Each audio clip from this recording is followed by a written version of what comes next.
अद्विक को blood cancer है। उसके माँ बाप उसके इलाज कराने में असमर्थ हैं। इन्हें आपकी एक छोटी सी मदद की जरूरत है। डिस्क्रिप्शन में दिए हुए लिंक पर जाएं और अद्विक की उम्मीद बने।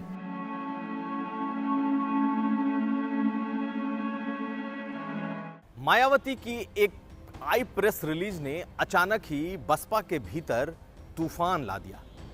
इस प्रेस रिलीज में बीएसपी के दो बड़े कद्दावर नेताओं लालजी वर्मा और राम अचल राजभर को पार्टी से निकाल दिया गया। न सिर्फ इन्हें पार्टी से निकाला गया, बल्कि इस प्रेस रिलीज में यह भी बातें कह दी गई कि इन्हें पार्टी के किसी कार्यक्रम में अब नहीं बुलाया जाएगा, पार्टी से इनका कोई लेना देना नहीं और ये कभी पार्टी के टिकट पर चुनाव नहीं लड़ेंगे। मायावती का यह गुस्सा अचानक क्यों अपने दो बड़े कद्दावर ऐसे नेताओं पर फूटा जो कि उनके बेहद करीबी माने जाते थे, लालजी वर्मा और रामअचल राजभर। एक अति पिछड़े समाज से, राजभर से, और दूसरे कुर्मी जाति से। बुरे वक्त में भी ये दोनों नेता लगातार बसपा सुप्रीमो मायावती के साथ खड़े नजर आए। लेकिन आखिर क्या वजह रही कि इन दोनों को मायावती ने अचानक पार्टी से निकाल दिया? थोड़ा बैकग्राउंड और जानिए। कुछ महीने पहले 7 विधायकों को मायावती ने एक साथ निकाल दिया था। हालत यह है कि 19 विधायक जो कि 2017 में बीएसपी के टिकट पर जीत कर के आए थे, उसमें से अब बसपा के पास भी सिर्फ 7 विधायक बचे हैं और ज्यादातर विधायक अब निकाले जा चुके हैं और वो दूसरी पार्टियों का रुख कर रहे हैं। दरअसल कुछ महीने पहले कुछ विधायकों ने समाजवादी पार्टी नेता सुप्रीमो अखिलेश यादव से मुलाकात की थी। मायावती को उस बात की भनक लगी और उन्होंने उन तमाम विधायकों को एक साथ बाहर निकाल दिया। हालांकि बाद में काफी मान मनोवल हुआ, काफी कुछ कहा गया।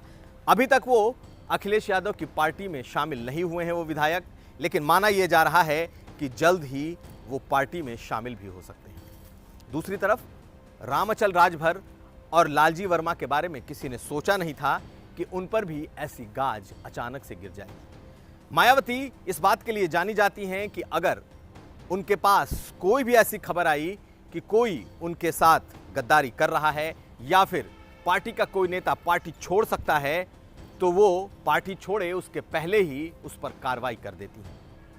इस बात को अगर आपको ध्यान हो तो बीजेपी जब 2017 का चुनाव लड़ रही थी, उस वक्त स्वामी प्रसाद मौर्य ने बकायदा बीएसपी दफ्तर में एक प्रेस कॉन्फ्रेंस की थी और वहां पर उन्होंने मायावती के बारे में भला बुरा कहा था। और तब मायावती को इसका आभास भी नहीं था कि उनका ये इतना बड़ा सिपे सालार उनकी ही पार्टी में बैठकर प्रेस कॉन्फ्रेंस करेगा और पार्टी छोड़कर चला जाएगा। और तब से मायावती हर उस शख्स, हर उस विधायक, हर उस नेता को शक की नज़र से देखती हैं कि अगर किसी ने विपक्षी नेताओं के साथ मुलाकात कर ली, बात कर ली, या अगर किसी ने अपनी पींगे बढ़ा ली सियासी रूप से, तो उसे वो बख्शती नहीं है।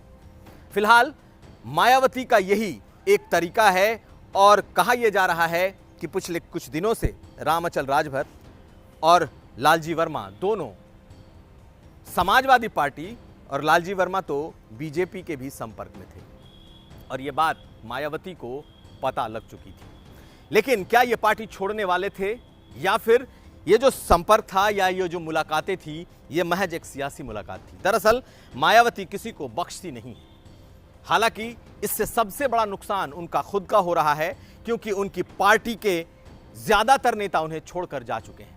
ऐसे लोगों ने जिन्होंने कांसीराम के साथ काम किया, जिन्होंने DS4 बनाया, बामसेफ बनाया, बीएसपी बनाई, ऐसे तमाम बड़े कद्दावर नेता वक्त पर छोड़ते चले गए। और हालत यह है कि आज मायावती नितांत अकेली दिखाई देती हैं और उनके साथ टॉप पर कोई नेता नहीं बचा है। अब मायावती के इस फैसले का क्या असर होगा यह भी जान लीजिए। बीएसपी के भीतर दो बातों पर काफी ज्यादा मंथन है और काफी ज्यादा नाराजगी है।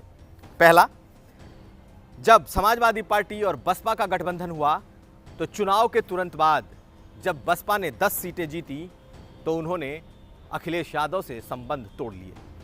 पार्टी के का जो अलायंस था उसे एक झटके में खत्म कर दिया। और ये न सिर्फ समाजवादी पार्टी बल्कि ये उनके बसपा के एक काडर को भी नागवार गुजरा था। और वो लोग कम से कम मायावती से इस बात की उम्मीद नहीं कर रहे थे कि मायावती इस तरीके का फैसला लेंगी। 19 विधायकों में से ज्यादातर विधायक मायावती के इस फैसले से नाराज थे कि समाजवादी पार्टी से क्यों गठबंधन तोड़ा गया। और जैसे जैसे चुनाव नजदीक आ रहे हैं, अब ये तमाम विधायक अपने लिए रास्ता और राह ढूंढ रहे हैं। कईयों को यह लगता है कि बसपा में उनका भविष्य नहीं है, इसलिए ज्यादातर लोग समाजवादी पार्टी और कुछ बीजेपी की तरफ भी पींगे बढ़ा रहे हैं। समाजवादी पार्टी फूंक फूंक कर कदम रख रही है और बसपा के कद्दावर ऐसे नेता जिन्हें लेने से उनके पार्टी के भीतर कोई भूचाल नहीं आएगा, उनके पार्टी के भीतर कोई नाराजगी नहीं होगी, ऐसे नेताओं को वो पिक एंड चूज करने जा रही है। बीजेपी भी मायावती के उन कद्दावर नेताओं पर निशाना साध रखा है। बीजेपी ने भी, जो पिछड़ी अति पिछड़ी जाति से हैं और जिनका अपना जनाधार है। और उसमें एक नाम लालजी वर्मा का भी है।